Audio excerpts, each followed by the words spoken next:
I want some candy salad. I got the macarena. Holy cow, that's really good. Oh my god.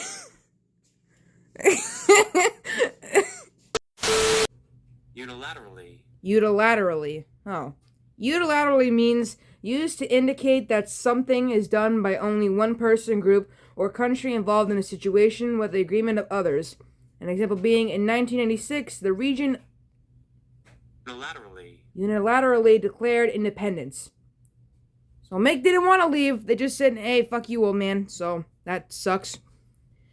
He was unilaterally removed from the band despite assuring he could still record in the studio and that his cut from their profits was significantly reduced. A rep on behalf of Mick issued a statement to Variety in late October announcing that the rocker was retiring from touring due to his ongoing issues with ankylosing spondylitis, but noted that he would still technically be a member of the band. Mötley Crüe, in turn, revealed that John 5 would be stepping in as a touring guitarist for the band and has played during all of their 2023 shows so far. Just a few days ago, Nicky tweeted that he and John 5 have been writing random riffs together in the studio, though he didn't elaborate whether the band plans on releasing new music in the future. According to TMZ, Mars' lawsuit against the band claims that they had a meeting to discuss his future as a member following his retirement from touring, and he made it clear that he would still be able to record in a studio and play limited performances.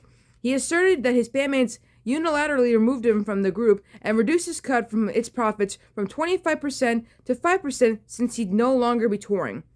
How did Mars' brothers of 41 years respond to Mars' tragic announcement about quitting the road? The suit reads via Variety. They noticed an emergency shareholders meeting for the band's main corporate entity in order to throw Mars out of the band, to fire him as director of the corporation, to fire him as an officer of the corporation, and to take away his shares of the corporation. When he did not go away quietly, they purported him to fire from 6 additional band corporations and LLCs. The suit further alleges that Nikki Sixx's that he gaslighted Mick about his guitar performance, telling him that he had cognitive dysfunction and that his playing was subpar. It added that Nicky did not play a single note on bass during the entire US tour, as all his parts were apparently pre-recorded in addition to some of Vince's vocals and Tommy Lee's drum parts. Last month, drummer Carmine Appice told Ultimate Guitar that Mick wasn't happy with the conditions of Mötley Crüe's tour last year, that he traveled separately from the rest of his bandmates. Basically, everything was on tape. It was all planned out and ultimately a lot of crap. And Mick is a pretty good player, and so to not let him loose and play the way he wants, that was never going to work for him, Appice said. The truth is that everything has been weird for a while with Mötley Crüe, and Mick didn't like that everything was on tape. Mick told me that people that came to see it could tell that it was all pre-recorded and that everything was on tape. Mick's suit only demands that the band hand over documents about their business to settle the dispute. This is a developing story. Mötley Crüe did not immediately respond to Loudwire's request for comment. With the news spreading faster than an STD, I took to social media to see how fans felt about this breaking news. Mötley Crüe? People still give a shit about them? I think they should just appreciate Mick more for all the years he's worked with them, with their and dealt with their fucking bullshit, because like that takes a toll on the man. And he can sue, but don't, please. Tommy, please stop. No, there is no Mötley Crüe without Mick Mars. Beginning, middle, and end of story.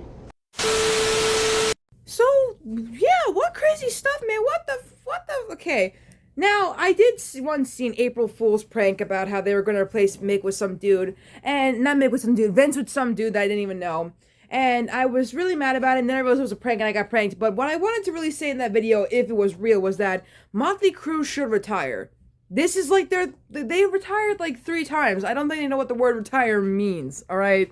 They have plenty of money. If they want to keep doing music, they can keep doing music. Nicky has his own band called 6 a.m. and Tommy has an OnlyFans. And doesn't Vince want to do hippie shit with his girlfriend? Mick is an old-ass man and he can do whatever he wants because as far as I know, Mick has never released his own album or book, which is weird because Tommy, Nicky, and Vince have done that. Vince's book is Tequila and Tattoos.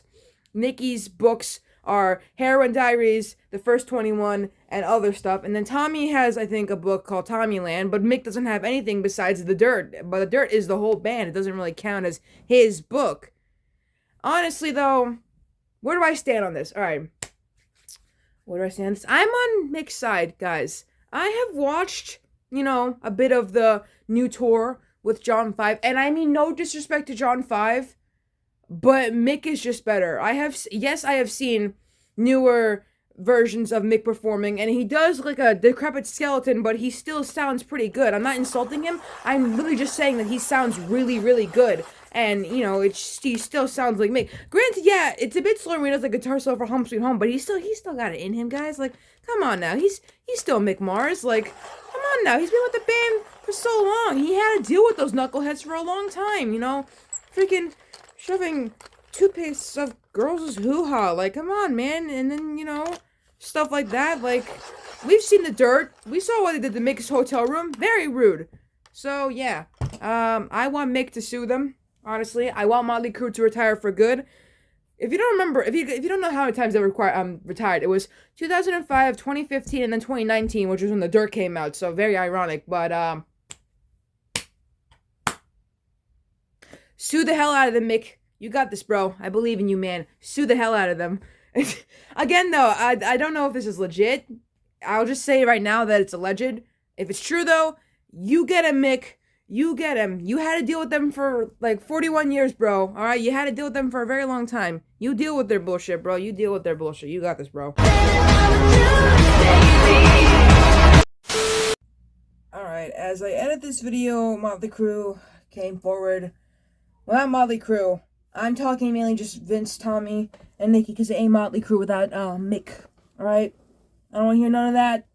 Alright, they came forward, saying it's bullshit. I don't think it is. A lot of people are on Mick's side, even some diehard fans, who are, huge fans of the Crüe. They're on Mick's side. Mick even tweeted saying, thanks for the support, and, yeah, I think we should be on the side of Mick, and, I think, Vince, Tommy, and Nikki are being assholes, and they need to take out the stick up their asses.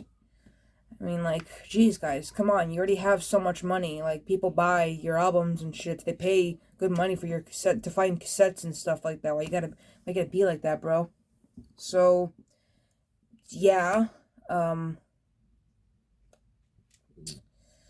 just can't believe that, they would do that to him, especially since Nikki did get a tattoo of him on his thigh. Yeah, what a piece of shit.